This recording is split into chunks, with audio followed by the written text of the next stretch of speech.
Good afternoon. Good afternoon, ma'am.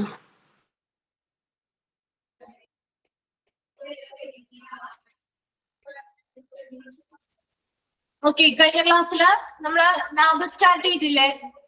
Yes, ma'am. Okay, ആ first paragraph പറഞ്ഞു അല്ലേ? Yes, ma'am. Okay, നമുക്ക് just ഒന്ന് റിവൈൻഡ് ചെയ്തിട്ട് പോവാം. എന്താണ് നാബിന്റെ എക്സ്പാൻഡഡ് ഫോം എന്താ? National Accreditation Board for Hospital and Healthcare Providers. Okay, very good. ഇനി നാബ് എത്ര വർഷം കൂടുമ്പോഴാണ് എന്താണ് സ്റ്റാൻഡേർഡ്സ് എന്താണ് റീഫോം ചെയ്യുന്നത് അല്ലെങ്കിൽ പുനരാവിഷ്കരിക്കുന്നത്? 4 years. 4 years. JCI ആണെങ്കിലോ?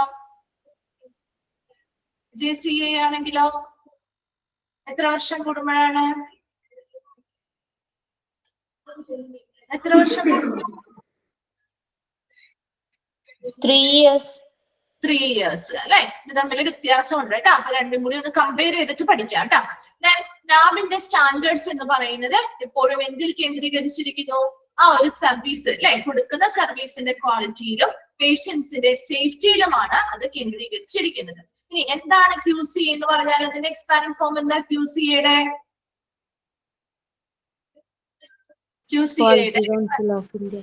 ക്വാളിറ്റി കൗൺസിൽ ഓഫ് ഇന്ത്യ അല്ലെ? അപ്പൊ നമ്മുടെ ക്വാളിറ്റി കൗൺസിൽ ഓഫ് ഇന്ത്യയുടെ കീഴിൽ വരുന്ന ഒരു സർക്കാർ രൂപീകൃതമായിട്ടുള്ള ഒരു സ്വതന്ത്ര സ്ഥാപനം അല്ലെ, ഒരു സ്വയംഭരണ സ്ഥാപനമാണ് നാബ് എന്ന് പറയുന്നത്. ഇന്ത്യയിലെ പ്രധാന അക്രഡിറ്റേഷൻ കൊടുക്കുന്ന ഒരു സ്ഥാപനം കൂടിയാണ്. ഇത്രയും നമ്മൾ കഴിഞ്ഞ ക്ലാസ്സിൽ പറഞ്ഞ കാര്യം.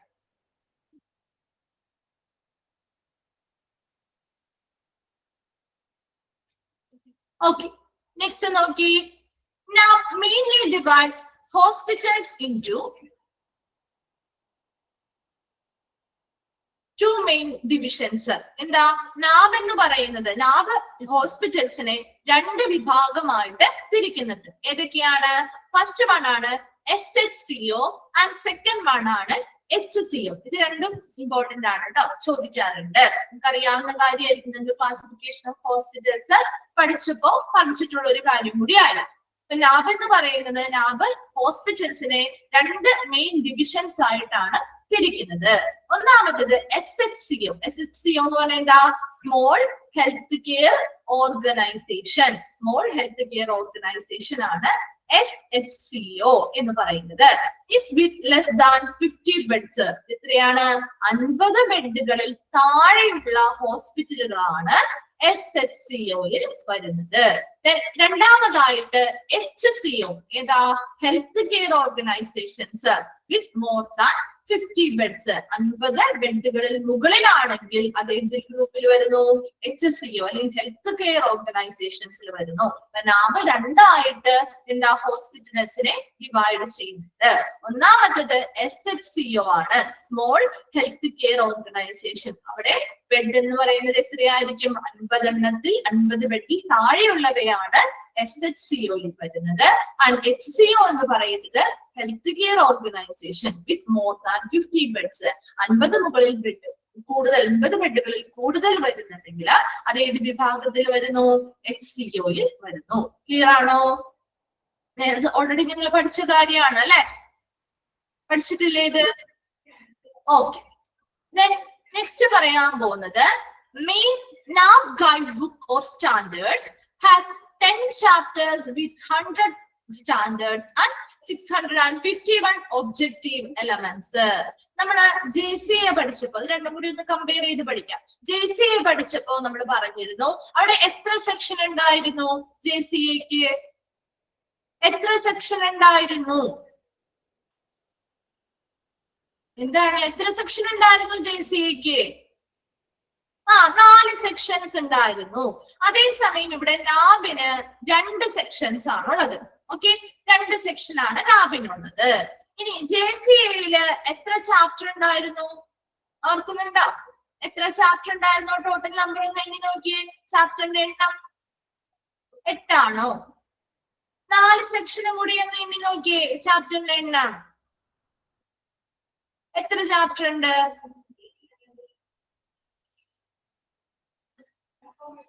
എത്ര ചാപ്റ്റർ ഉണ്ട്? നോട്ട്സ് വേണോ? എത്ര ചാപ്റ്റർ ഉണ്ട്?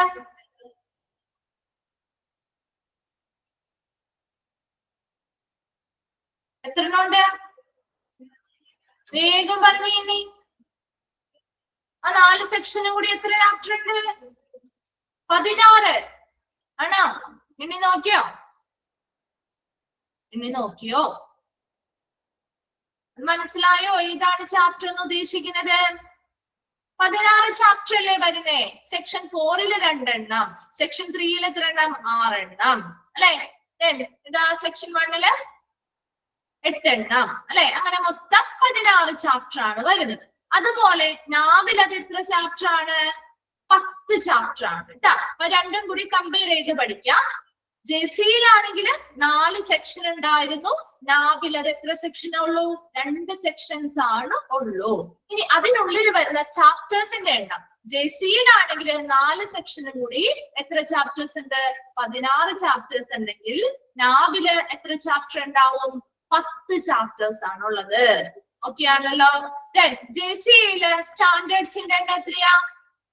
എത്ര സ്റ്റാൻഡേർഡ്സ് ആ? വെരി ഗുഡ്, 285 അല്ലെ? 285 സ്റ്റാൻഡേർഡ്സ് ആണെങ്കിൽ ഇവിടെ നാവിൽ എത്ര സ്റ്റാൻഡേർഡ്സ് ഉണ്ട്? 100 സ്റ്റാൻഡേർഡ്സ് ആണുള്ളത്. ആൻഡ് അവിടെ മെഷറബിൾ എലമെന്റ്സ് ഉണ്ടായിരുന്നില്ലേ ജെസിയില്? 285 സ്റ്റാൻഡേർഡ്സ്. Very good. എന്താണ്? 1160 മെഷറബിൾ എലമെന്റ്സ് ആണെങ്കിൽ ഇവിടെ അത് എത്ര മെഷറബിൾ എലമെന്റ്സ് അല്ലെങ്കിൽ ഒബ്ജക്റ്റീവ് എലമെന്റ്സ് എന്ന് പറയാം കേട്ടോ. അവിടെ ഇവിടെ എത്രയാ ഉള്ളത്? 651 എണ്ണമാണുള്ളത്. നമ്മളൊന്ന് കണക്ട് ചെയ്ത് പഠിച്ചാൽ മതി കേട്ടോ, അത് മാറിപ്പോവില്ല. ഇവിടെ ലാബിലാണെങ്കിൽ 2 സെക്ഷൻ ആയിട്ട് തിരിച്ചിട്ട് അതിനുള്ളിൽ 10 ചാപ്റ്റേഴ്സ് വരുന്നുണ്ട്. ആ 10 ചാപ്റ്റേഴ്സിന്റെയും ഉള്ളിലായിട്ട് 100 സ്റ്റാൻഡേർഡ്സ് ഉണ്ട്. ആ 100 സ്റ്റാൻഡേർഡ്സിനും സ്കോർ കൊടുക്കുന്നതിന് വേണ്ടിയിട്ട് 651 ഒബ്ജക്റ്റീവ് എലമെന്റ്സ് അല്ലെങ്കിൽ മെഷറബിൾ എലമെന്റ്സ് ആണുള്ളത്. ക്ലിയർ ആണോ?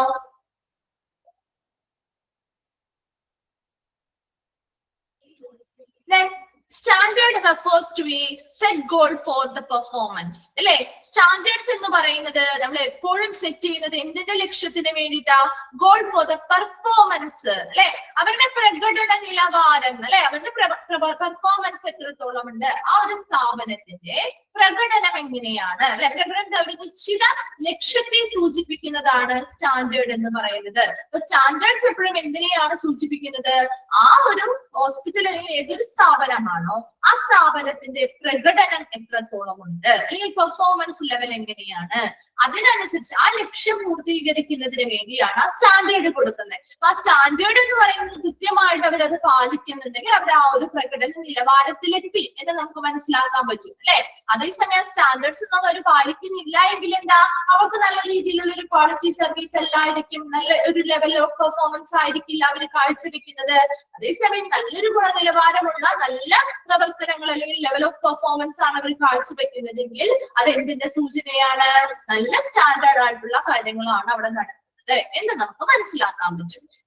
എലമെന്റ്സിലേക്ക് കിടക്കുകയാണ്. ഇത് നമ്മൾ ഓൾറെഡി നാബ് എന്ന് പറയുന്ന നാബുമായി ബന്ധപ്പെട്ട് പഠിച്ച കാര്യമായിരിക്കും. The elements come under each standard and is used to monitor the performance. അല്ലെ?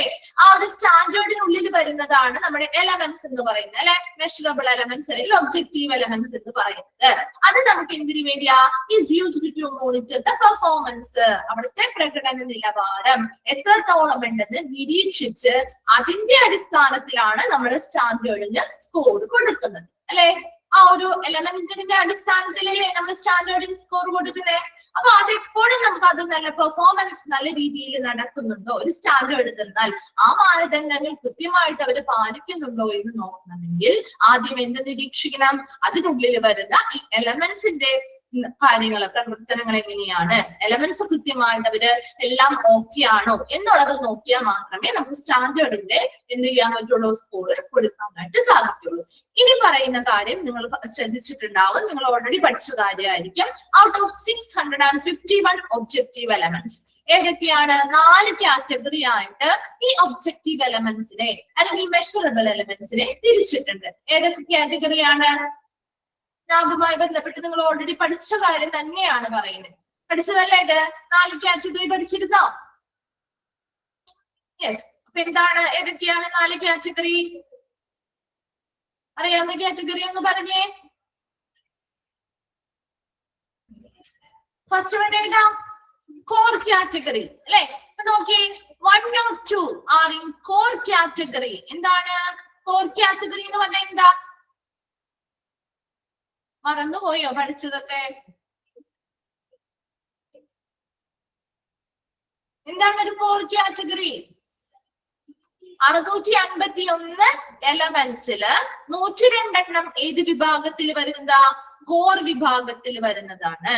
which are essentially evaluated during each assessment. ഓരോ വിലയിരുത്തൽ അല്ലെങ്കിൽ ഓരോ ഇവാലുവേഷൻ നടത്തുമ്പോഴും അല്ലെ, ഓരോ ഇവാലുവേഷൻ നടത്തുമ്പോഴും നിർബന്ധമായിട്ടും അല്ലെങ്കിൽ ഓരോ മൂല്യനിർണ്ണയം നടത്തുമ്പോഴും നിർബന്ധമായിട്ടും വിലയിരുത്തേണ്ടതായിട്ടുള്ള എലമെന്റ്സ് ആണ് കോർ കാറ്റഗറിയിൽ വരുന്നത്. അത് എപ്പോഴും അടിസ്ഥാനപരമായിട്ട് വളരെ അത്യാവശ്യമായിട്ട് അല്ലെങ്കിൽ നിർബന്ധമായിട്ടും വിലയിരുത്തേണ്ട എലമെന്റ്സിനെയാണ് കോർ കാറ്റഗറിയിൽ ഉൾപ്പെടുത്തിയിരിക്കുന്നത്. എത്ര എണ്ണം ഉണ്ട്?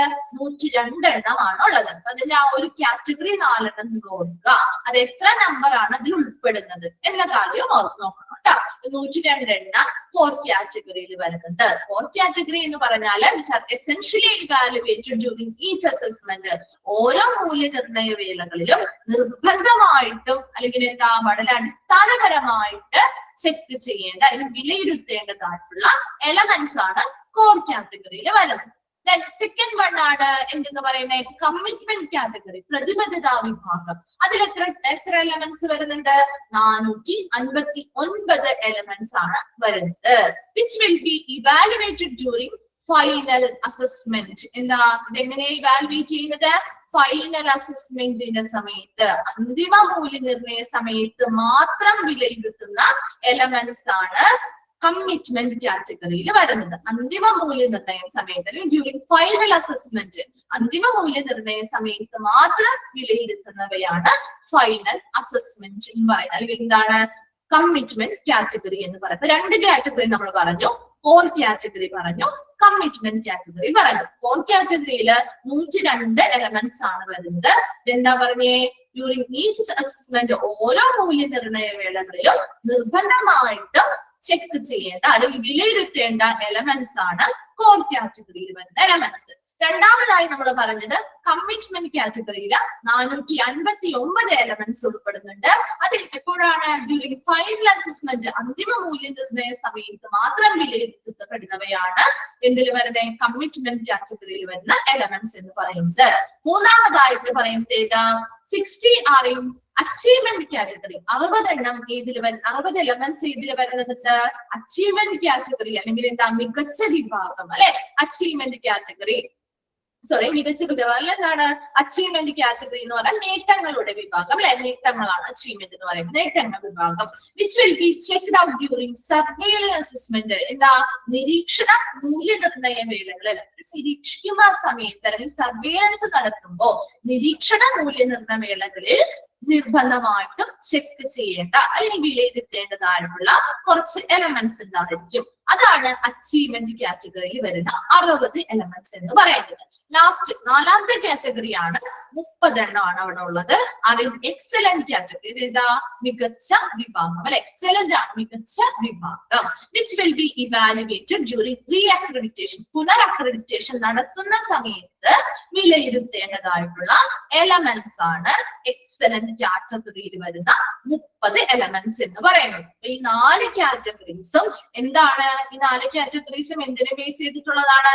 ഒബ്ജക്റ്റീവ് എലമെന്റ്സ് അല്ലെങ്കിൽ മെഷറബിൾ എലമെന്റ്സ്. 651 651 ഒബ്ജക്റ്റീവ് എലമെന്റ്സ് അല്ലെങ്കിൽ മെഷറബിൾ എലമെന്റ്സ് വരുന്നുണ്ട് അല്ലെ. ആ എലമെന്റ്സിനെ നമ്മൾ എന്ത് ചെയ്യും? 4 കാറ്റഗറി ആയിട്ട് തിരിച്ചിരിക്കുന്നു. ഫസ്റ്റ് വൺ കോർ കാറ്റഗറി, അതിൽ 102 എലമെന്റ്സ് ആണ് വരുന്നത്. സെക്കൻഡ് വൺ 451 എലമെന്റ്സ് ഉൾപ്പെട്ടിട്ടുള്ള കമ്മിറ്റ്മെന്റ് കാറ്റഗറിയാണ്. തേർഡ് വൺ ഏതാ? 60 എണ്ണം ഉൾപ്പെട്ടിട്ടുള്ള അച്ചീവ്മെന്റ് കാറ്റഗറിയാണ്. ആൻഡ് 30 ലാസ്റ്റ് വരുന്നതാണ് 30 എലമെന്റ്സ് ഉൾപ്പെട്ടിട്ടുള്ള എക്സലന്റ് കാറ്റഗറി. ഇത് ഓൾറെഡി പഠിച്ചതല്ലേ? നിങ്ങള് പഠിച്ചതല്ലേ? ഓക്കെ പിന്നെ ഇത് പറയണോ? ക്ലിയർ ആണോ? അതിന്റെ ആ ഒരു നമ്പറും ഏതൊക്കെ 4 കാറ്റഗറി ഏതാണെന്നും കൂടി ഒന്ന് നോട്ട് ചെയ്ത് വെച്ച് പഠിക്കാം കേട്ടോ. ഓക്കെ ആണല്ലോ.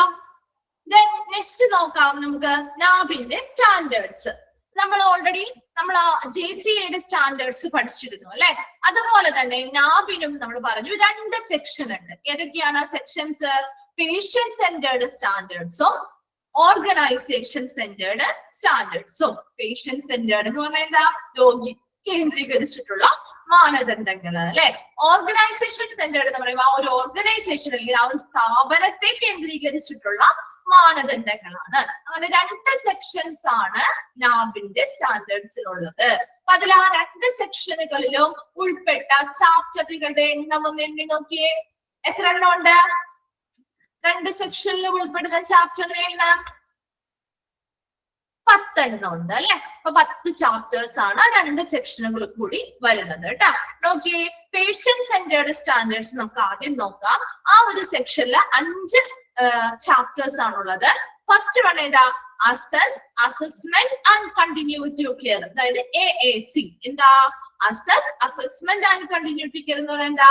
ആ ഒരു സർവീസിലേക്ക് അവരുടെ ആ ഒരു ലഭ്യത അല്ലെ, അതിലേക്ക് അവരുടെ ആ ഒരു പ്രവേശനം, അതിന്റെ പിന്തുടർച്ച, കൊടുക്കുന്ന പരിചരണത്തിന്റെ പിന്തുടർച്ച മുതലായ കാര്യങ്ങളാണ് ഈ ഒരു ചാപ്റ്ററിൽ വരുന്നത്. Then care of patients, already നമ്മുടെ JCA പഠിച്ച കാര്യങ്ങൾ തന്നെ കുറെ അധികം റിപ്പീറ്റ് ചെയ്ത് വരുന്നുണ്ട് കേട്ടോ.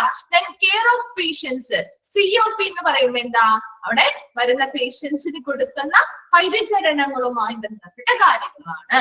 Then third one ആണ് മാനേജ്മെന്റ് ഓഫ് മെഡിക്കേഷൻ അല്ലെ, MOM. എന്താ മാനേജ്മെന്റ് ഓഫ് മെഡിക്കേഷൻ എന്ന് പറഞ്ഞാൽ? മരുന്നുകളുടെ ഉപയോഗം അല്ലെ, അവർക്ക് കൊടുക്കുന്ന മരുന്നുകളുടെ ഉപയോഗം, അതിന്റെ മാനേജ്മെന്റുമായി ബന്ധപ്പെട്ട കാര്യങ്ങൾ. Then fourth one ആണ് പേഷ്യന്റ് റൈറ്റ്സ് ആൻഡ് എഡ്യൂക്കേഷൻ. എന്താ? PRE, പേഷ്യൻസിന്റെ അവകാശങ്ങളും അവർക്ക് ആവശ്യമായ എഡ്യൂക്കേഷനിൽ ബോധവൽക്കരണവുമായി ബന്ധപ്പെട്ടുള്ള കാര്യങ്ങൾ. Then fifth one ആണ് hospital infection control, HIC, hospital ഇൻഫെക്ഷൻസിന്റെ കൺട്രോളുമായി ബന്ധപ്പെട്ടുള്ള കാര്യങ്ങൾ. ഇങ്ങനെ 5 കാര്യങ്ങളാണ് ഏത് സെക്ഷനിൽ വരുന്നത്? സെക്ഷൻ 1 ആയിട്ടുള്ള പേഷ്യന്റ് സെന്റേർഡ് സ്റ്റാൻഡേർഡ്സ് അല്ലെങ്കിൽ രോഗിയെ കേന്ദ്രീകരിച്ചിട്ടുള്ള മാനദണ്ഡങ്ങളിൽ ഉൾപ്പെടുന്നത്. ഈ 5 എണ്ണം ഇതിൽ പറഞ്ഞിരിക്കുന്ന 10 ചാപ്റ്റേഴ്സ് നിങ്ങൾ നോക്കണം കേട്ടോ. അതിൽ നിന്ന് അങ്ങോട്ടും ഇങ്ങോട്ടൊക്കെ മാറ്റി മറിച്ചും എന്താണ് ചോദിക്കാറുണ്ട്. പേഷ്യന്റ് സെന്റേർഡ് സ്റ്റാൻഡേർഡ്സിൽ ഉൾപ്പെടുന്നവ ഏത്, അല്ലെങ്കിൽ ഒരു പേഷ്യന്റ് സെന്റേർഡ് സ്റ്റാൻഡേർഡിലും ഉൾപ്പെടാത്തവ ഏത് എന്ന് ചോദിക്കും. ഇതിൽ നിന്ന് അങ്ങോട്ടും ഇങ്ങോട്ടും മാറ്റി മറിച്ചും ചോദ്യം ചോദിക്കാം. അതുകൊണ്ട് തന്നെ ഈ 2 സെക്ഷനും പഠിക്കണം. അതുപോലെ ഈ 10 ചാപ്റ്ററിന്റെയും പേരും എക്സ്പാൻഡ് ഫോമും ഷോർട്ട് ഫോമും പഠിച്ചു വെച്ചിരുന്നു കേട്ടോ. ഇമ്പോർട്ടന്റ് ആണ്. Then next വരുന്നത് ഓർഗനൈസേഷൻ സെന്റേർഡ് സ്റ്റാൻഡേർഡ്സ്. എന്താണ് ഓർഗനൈസേഷൻ സെന്റേർഡ് സ്റ്റാൻഡേർഡ്സ് എന്ന് പറയുന്നത്? അവിടുത്തെ ആ ഒരു ഓർഗനൈസേഷൻ അല്ലെങ്കിൽ സംഘടനയുമായി ബന്ധപ്പെട്ട സംഘടന അല്ലെങ്കിൽ സ്ഥാപനത്തെ കേന്ദ്രീകൃതമായിട്ടുള്ള മാനദണ്ഡങ്ങൾ അല്ലെ. അതിൽ ഫസ്റ്റ് വരുന്ന ഏതാ? Patient safety and quality improvement, PSQ. എന്താ? പേഷ്യൻസ്, അവർ വരുന്ന പേഷ്യൻസിന് കൊടുക്കുന്ന സുരക്ഷ, അതൊക്കെ ആ സ്ഥാപനം ചെയ്തു കൊടുക്കേണ്ട കാര്യമാണ് അല്ലെ. അവർക്കുള്ള സുരക്ഷ, അതുപോലെ അവിടെ കൊടുക്കുന്ന ഗുണനിലവാരമുള്ള പ്രക്രിയ അല്ലെങ്കിൽ കെയർ കൊടുക്കണം അല്ലെ, നല്ല ക്വാളിറ്റിയുള്ള കെയർ കൊടുക്കണം. അതിന്റെ ഇംപ്രൂവ്മെന്റ് അല്ലെങ്കിൽ മെച്ചപ്പെടുത്തൽ മുതലായ കാര്യങ്ങളാണ് ഫസ്റ്റ് ചാപ്റ്ററിൽ വരുന്നത്, PSQ എന്ന് പറയുന്ന ചാപ്റ്ററിൽ വരുന്നത്. രണ്ടാമത്തത് responsibility of management, that is ROM. എന്താണ്? റെസ്പോൺസിബിലിറ്റി ഓഫ് മാനേജ്മെന്റ്, ആ ഒരു സ്ഥാപനത്തിന്റെ മാനേജ്മെന്റിന്റെ ഉത്തരവാദിത്തങ്ങളാണ് സെക്കൻഡ് ചാപ്റ്ററിൽ വരുന്നത്. Then third one ആണ് ഫെസിലിറ്റി മാനേജ്മെന്റ് ആൻഡ് സേഫ്റ്റി. ഇത് ഓൾറെഡി നമ്മൾ JCA പഠിച്ചതാണ് അല്ലെ. Facility management and safety, FMS. ഇവിടെ എന്താണ്? അവർക്ക് കൊടുക്കുന്ന പേഷ്യൻസിന് വരുന്ന രോഗികൾക്കും അവരുടെ ഫാമിലി മെമ്പേഴ്സിനും കൊടുക്കുന്ന ഫെസിലിറ്റികളിൽ സൗകര്യങ്ങള് അത് മാനേജ്മെന്റ് ചെയ്യുന്നതും സേഫ്റ്റി, അതിലൂടെ അവർക്ക് സേഫ്റ്റി ഉറപ്പാക്കുന്നതുമായി ബന്ധപ്പെട്ട കാര്യങ്ങളാണ് FMS എന്ന് പറയുന്ന ചാപ്റ്ററിൽ ഡീൽ ചെയ്യുന്നത്. Then fourth one ആണ് human resource management. Human resource മാനേജ്മെന്റുമായി ബന്ധപ്പെട്ട ഒരു ചാപ്റ്റർ ആണ്. Then ലാസ്റ്റ് വരുന്നത് ഇൻഫർമേഷൻ മാനേജ്മെന്റ് സിസ്റ്റം അല്ലെങ്കിൽ IMS, ഇൻഫർമേഷൻസിന്റെ കൃത്യമായിട്ട് മാനേജ്മെന്റുമായി ബന്ധപ്പെട്ട ഒരു വ്യവസ്ഥ അല്ലെങ്കിൽ ഒരു ചാപ്റ്റർ ആണ് ലാസ്റ്റ് ഫിഫ്ത് ചാപ്റ്റർ എന്ന് പറയുന്നത്. ടോട്ടലി 2 സെക്ഷൻ ആയിട്ടാണ് നാബിന്റെ സ്റ്റാൻഡേർഡ്സ് 2 സെക്ഷൻ ആയിട്ടാണ് തിരിച്ചിരിക്കുന്നത്. ആ 2 സെക്ഷനുകളും കൂടി മൊത്തം 10 ചാപ്റ്റേഴ്സ് ആണുള്ളത്.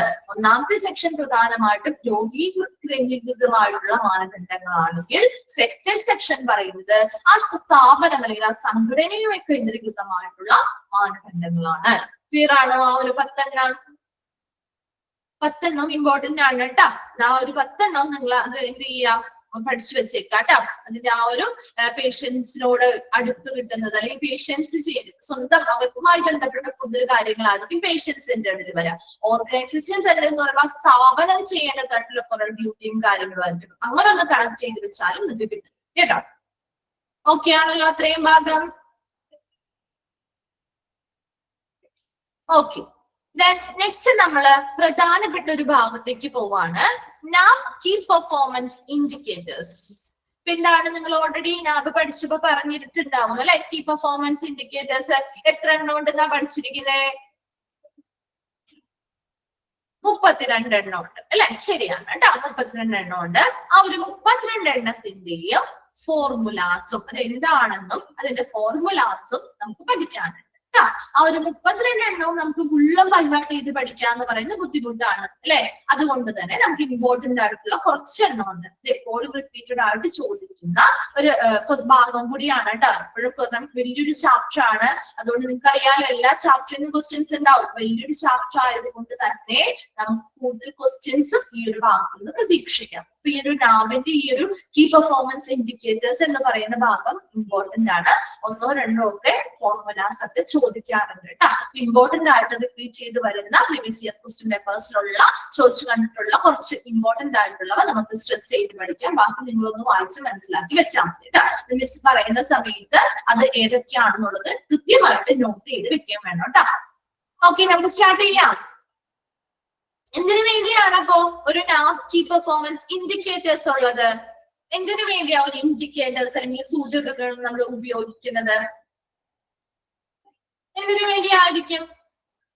നമ്മൾ ഈ ഒരു ചാപ്റ്ററിലല്ലോ, പല ചാപ്റ്ററിലും ഇൻഡിക്കേറ്റേഴ്സ് പഠിക്കുന്നുണ്ട് ഇല്ലേ?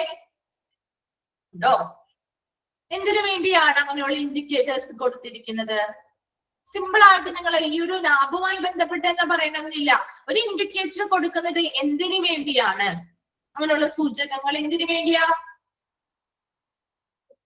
ഒന്ന് ആലോചിച്ച് നോക്കി. അവരുടെ പെർഫോമൻസ് അറിയാൻ വേണ്ടി അല്ലെ? അവിടുത്തെ പ്രവർത്തനങ്ങള് അതെ സർവീസ് ബെറ്റർ ആക്കാൻ വേണ്ടി, അല്ലെങ്കിൽ അവിടെ നടക്കുന്നത് ഇപ്പൊ നമ്മൾ CSSTയുമായി ബന്ധപ്പെട്ട ഇൻഡിക്കേറ്റേഴ്സ് പഠിച്ചില്ലേ? ഇല്ലേ? പഠിച്ചില്ലേ? ബയോളജിക്കൽ ഇൻഡിക്കേറ്റേഴ്സ്, കെമിക്കൽ ഇൻഡിക്കേറ്റേഴ്സ്, പിന്നെ ഏത് ഇൻഡിക്കേറ്ററാ പഠിച്ചേ? മെക്കാനിക്കൽ ഇൻഡിക്കേറ്റേഴ്സ് ഒക്കെ പഠിച്ചു അല്ലെ? അതെന്തിനു വേണ്ടിയാണ്? അവിടെ സ്റ്റെറിലൈസേഷൻ പ്രോസസ്സ് നല്ല രീതിയിൽ ചെയ്യുന്നുണ്ടോ എന്നുള്ള ആ ഒരു പെർഫോമൻസ് മനസ്സിലാക്കാൻ വേണ്ടിയല്ലേ നമ്മൾ ആ ഇൻഡിക്കേറ്റേഴ്സ് ഉപയോഗിച്ചത് അല്ലെ? അവിടുത്തെ പെർഫോമൻസ് എങ്ങനെയുണ്ട്? സ്റ്റെറിലൈസേഷൻ നല്ല രീതിയിൽ എല്ലാ ഭാഗത്തും ഒരുപോലെ നടക്കുന്നുണ്ടോ അല്ലെ? അതൊക്കെ മനസ്സിലാക്കാൻ വേണ്ടിയാണ് നമ്മൾ ഇൻഡിക്കേറ്റേഴ്സ് അവിടെ ഉപയോഗിച്ചത്. അതുപോലെ തന്നെ നാബ് ഇവിടെ ആ ഒരു സ്ഥാപനത്തിലെ പ്രവർത്തനങ്ങള് നല്ല രീതിയിൽ നടക്കുന്നുണ്ടോ എന്ന് മനസ്സിലാക്കാനും അതുവഴി അവർക്ക് എന്ത് ചെയ്യാൻ പറ്റും? അവർക്ക് എന്ത് ചെയ്യാം? അവരുടെ പ്രകടനത്തിൽ ചിലപ്പോ പല രീതിയിലുള്ള മിസ്റ്റേക്കുകൾ അല്ലെങ്കിൽ കുറവുകൾ ഉണ്ടാവാം അല്ലെ?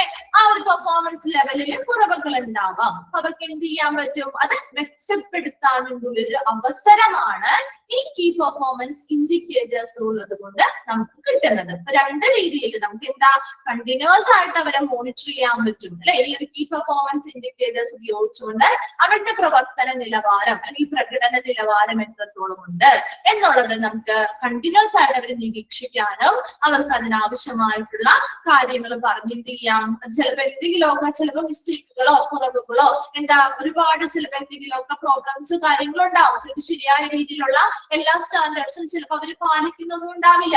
അങ്ങനെ വരുമ്പോൾ ഈ കീ പെർഫോമൻസ് ഇൻഡിക്കേറ്റേഴ്സ് വെച്ച് നമ്മൾ ഈ ഇൻഡിക്കേറ്റേഴ്സ് ഉപയോഗിച്ചുകൊണ്ട് അത് നോക്കുന്നത് വഴി അതിൽ എത്രത്തോളം അവർക്ക് അപാകതകൾ ഉണ്ടായിട്ടുണ്ട് അല്ലെങ്കിൽ എത്രത്തോളം ന്യൂനതകൾ ആ ഒരു ഭാഗത്ത് അവരുടെ പെർഫോമൻസിൽ ഉണ്ട് എന്ന് കണ്ടെത്താനും അത് മെച്ചപ്പെടുത്താനും നമുക്ക് ഇതുവഴി സഹായിക്കും. ക്ലിയർ ആയോ? ഒരു ഇൻഡിക്കേറ്റർ ഉപയോഗിക്കുന്നതിന്റെ ഒരു ഉദ്ദേശം മനസ്സിലായോ? ഓക്കെ, നെക്സ്റ്റ് നോക്കി the key performance indicators. KPI യുടെ എക്സ്പാൻഡഡ് ഫോം ഒന്ന് അണ്ടർലൈൻ ചെയ്ത് വെച്ചേ. The key performance indicators assist in helping to systematically monitor, assess and continually enhance service performance. എന്താ ആ ഒരു സ്ഥാപനത്തില് നൽകുന്ന സർവീസുകളുടെ പെർഫോമൻസ് എത്രത്തോളം ഉണ്ട് അല്ലെ? അതെന്ത് ചെയ്യാൻ പറ്റും? നമുക്ക് സിസ്റ്റമാറ്റിക്കലി തുടർച്ചയായിട്ട് നമുക്കത് മോണിറ്റർ ചെയ്യാൻ പറ്റും ഈ ഒരു കീ പെർഫോമൻസ് ഇൻഡിക്കേറ്റേഴ്സ് ഉപയോഗിച്ചുകൊണ്ട്. അത് എന്തിനെ ഹെൽപ്പ് ചെയ്യുന്നത്? ആ ഒരു സ്ഥാപനത്തിലെ, ഇപ്പൊ ഒരു ഹോസ്പിറ്റൽ ആണെങ്കിൽ ആ ഒരു ഹോസ്പിറ്റലിലെ സർവീസ് പെർഫോമൻസ് എത്രത്തോളം ഉണ്ട്, അതൊരു സിസ്റ്റമാറ്റിക് ആയിട്ട് നമുക്ക് എന്ത് ചെയ്യാൻ പറ്റും? തുടർച്ചയായിട്ട് അത് നിരീക്ഷിക്കാൻ സാധിക്കും, അസസ് ചെയ്യാൻ, അതിനെ വിലയിരുത്താനും അതുപോലെ തുടർച്ചയായിട്ട് അത് ഇംപ്രൂവ് ചെയ്യാനുള്ള, തുടർച്ചയായത് എന്താണ് എൻഹാൻസ് ചെയ്യാൻ അല്ലെങ്കിൽ വർദ്ധിപ്പിക്കാനുള്ള കാര്യങ്ങള് എന്ത് ചെയ്യാൻ പറ്റും? ഹെൽപ്പ് ചെയ്യാനായിട്ട് സാധിക്കും. എപ്പോഴും അവിടെ നല്ല രീതിയിലുള്ള ഒരു പെർഫോമൻസ് നടക്കുന്നില്ല എന്ന് മനസ്സിലായാൽ അതിനെ എന്ത് ചെയ്യാൻ പറ്റണം? ഇംപ്രൂവ് ചെയ്യാനായിട്ടുള്ള കാര്യങ്ങൾ ചെയ്യാനായിട്ടും ഈ ഒരു കീ പെർഫോമൻസ് ഇൻഡിക്കേറ്റേഴ്സ് ഉപയോഗിച്ച് സാധിക്കുന്നുണ്ട്. ഒരു സ്ഥാപനത്തിലെ സർവീസ് പെർഫോമൻസ് എത്രത്തോളം ഉണ്ട് അതിനെ കൃത്യമായിട്ട് നിരീക്ഷിച്ച് വിലയിരുത്തി അതിനെ തുടർച്ചയായിട്ട് എന്ത് ചെയ്യാൻ പറ്റണം? എൻഹാൻസ് ചെയ്യാൻ, അതിൽ മെച്ചപ്പെടുത്താനായിട്ട് സഹായിക്കുന്ന ഒരു എന്താണ് ഒരു ഇൻഡിക്കേറ്റർ ആണ് കീ പെർഫോമൻസ് ഇൻഡിക്കേറ്ററിലെ നാബിൽ ഉപയോഗിക്കുന്നത്. Then by themselves the KPIs cannot improve performance. നമുക്ക് സ്വയം ഈ KPIs അല്ലെങ്കിൽ ഇൻഡിക്കേറ്റേഴ്സിന് സ്വയം ആ ഒരു പെർഫോമൻസ് മെച്ചപ്പെടുത്താൻ സാധിക്കില്ല. പകരം ഇവർക്ക് ഈ ഒരു ഇൻഡിക്കേറ്റർ ഉപയോഗിക്കുന്നത് കൊണ്ട് നമുക്ക് ആ ഒരു എന്താണ് സ്വന്തമായിട്ട് അവർക്ക് ആ ഒരു ഇൻഡിക്കേറ്റർ ഉപയോഗിച്ചുകൊണ്ട് എന്ത് ചെയ്യാൻ പറ്റില്ല? അവരുടെ പെർഫോമൻസ് മെച്ചപ്പെടുത്താൻ പറ്റില്ല. പകരം എന്താ ചെയ്യാ? They do provide signposts that signal progress towards goals and objectives as well as opportunity for sustainable progress.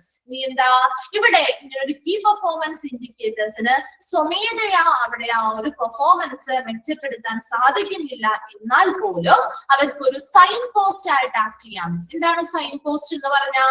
വഴികാട്ടി അല്ലെങ്കിൽ മാർഗനിർദ്ദേശങ്ങൾ അല്ലെങ്കിൽ മാർഗസ്തംഭം എന്നൊക്കെ നമുക്ക് പറയാം. അതാണ് അതിന്റെ പ്രധാന മലയാളം കേട്ടോ. സൈൻ പോസ്റ്റുകൾ ഒരു വഴിയാറ്റിയായിട്ട്, അതായത് നമുക്കൊരു ഇൻഡിക്കേറ്റർ ആണ്, ഒരു സൂചകമാണ് അല്ലെ.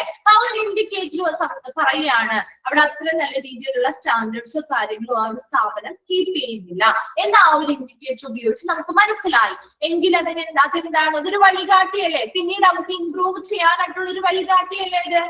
ആണോ? അല്ലെ? അവർക്ക് ഇംപ്രൂവ് ചെയ്യാനായിട്ടുള്ള ഒരു വഴിയല്ലേ, ഒരു ഹെൽപ്പ് അല്ലേ ചെയ്തു കൊടുക്കുന്നേ. അപ്പൊ അതുപോലെ അവരുടെ പെർഫോമൻസിലെ എന്തൊക്കെ കുറവുകൾ അല്ലെങ്കിൽ ന്യൂനതകളാണുള്ളത് എന്ന കാര്യങ്ങളൊക്കെ കൃത്യമായിട്ട് കണ്ടെത്താനും അതിനെ ഒരു ഇംപ്രൂവ് ചെയ്യാനാണ്. അതാണ് ഓപ്പർച്യൂണിറ്റി ഫോർ സസ്റ്റൈനബിൾ പ്രോഗ്രസ്. എന്താ?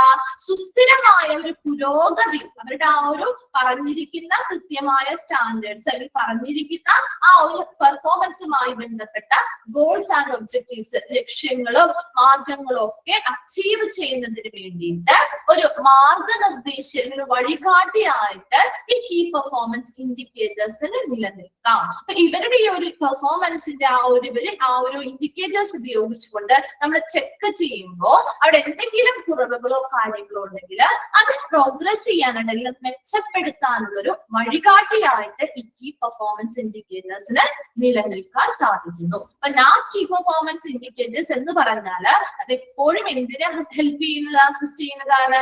അവിടെ കൃത്യമായിട്ട് ആ ഒരു സർവീസ് പെർഫോമൻസ് ആ ഒരു സ്ഥാപനത്തിന് എത്രത്തോളം ഉണ്ട്, ശരിയായ പ്രകടനങ്ങൾ നിലവാരത്തിലാണ് അവിടെ പ്രവർത്തനങ്ങൾ നടത്തുന്നത്, ഇതെല്ലാം സിസ്റ്റമാറ്റിക് ആയിട്ട് അവിടെ നിരീക്ഷിക്കാനും വിലയിരുത്താനും കണ്ടിന്യൂവലി തുടർച്ചയായിട്ട് അത് മെച്ചപ്പെടുത്താനുള്ള അവസരങ്ങൾ നൽകാനും സഹായിക്കുന്ന ഒരു കാര്യമാണ് ഈ കീ പെർഫോമൻസ് ഇൻഡിക്കേറ്റേഴ്സ് ഉപയോഗിക്കുക എന്ന് പറയുന്നത്. ഇവർക്ക് സ്വയം ആ ഒരു കീ പെർഫോമൻസ് ഇൻഡിക്കേറ്റേഴ്സിന് സ്വയം അവരുടെ പെർഫോമൻസ് മെച്ചപ്പെടുത്താൻ പറ്റില്ല.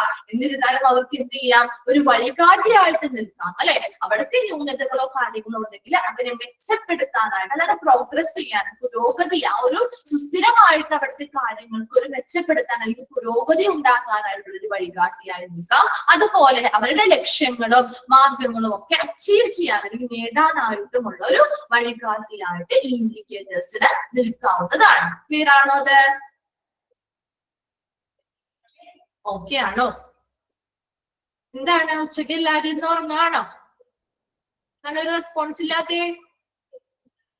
ഓക്കെ, നോക്കി കീ പെർഫോമൻസ് ഇൻഡിക്കേറ്റേഴ്സ്. ഇനി നമ്മൾ ആ ഒരു 32 എണ്ണത്തിലേക്ക് കടക്കാണ് കേട്ടോ. അപ്പൊ ആദ്യത്തെ വലിയ കുഴപ്പമൊന്നുമില്ല കേട്ടോ, സിമ്പിൾ ആയിട്ടുള്ള കാര്യങ്ങളാണ്. അത് ഇമ്പോർട്ടന്റ് ആയിട്ട് പറയുന്നത് നോട്ട് ചെയ്ത് വെച്ച് പഠിക്കുക എന്നുള്ളതാണ് വളരെ ഇമ്പോർട്ടന്റ് ആയിട്ടുള്ള കാര്യം. Okay, the key performance indicators are likely to be monitored by health care organizations അല്ലെ. ഹെൽത്ത് കെയർ ഓർഗനൈസേഷൻസ് എന്ത് ചെയ്യും? അവരുടെ പെർഫോമൻസ് ലെവൽ അറിയാൻ വേണ്ടിയിട്ട് അവരുടെ കീ പെർഫോമൻസ് ഇൻഡിക്കേറ്റേഴ്സ് ഉപയോഗിച്ച് നിരീക്ഷണങ്ങൾ നടത്തും അല്ലെ. അവരുടെ പെർഫോമൻസ് എങ്ങനെയാണെന്ന് അവർക്ക് അറിയാൻ വേണ്ടിയിട്ട് ഇവർ എന്ത് ചെയ്യും? ഹെൽത്ത് കെയർ ഓർഗനൈസേഷൻസ് എന്ത് ചെയ്യാറുണ്ട്? ഈ ഇൻഡിക്കേറ്റേഴ്സ് ഉപയോഗിച്ച് ഈ മോണിറ്റർ ചെയ്യും, ഓരോ കാര്യങ്ങളും നിരീക്ഷിക്കാറുണ്ട്.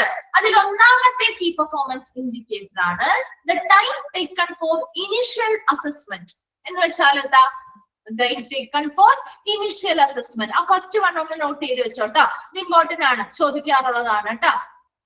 Okay, the time taken for initial assessment എന്ന് പറഞ്ഞാൽ പ്രാഥമിക വിലയിരുത്തലിനായി എടുക്കുന്ന സമയം.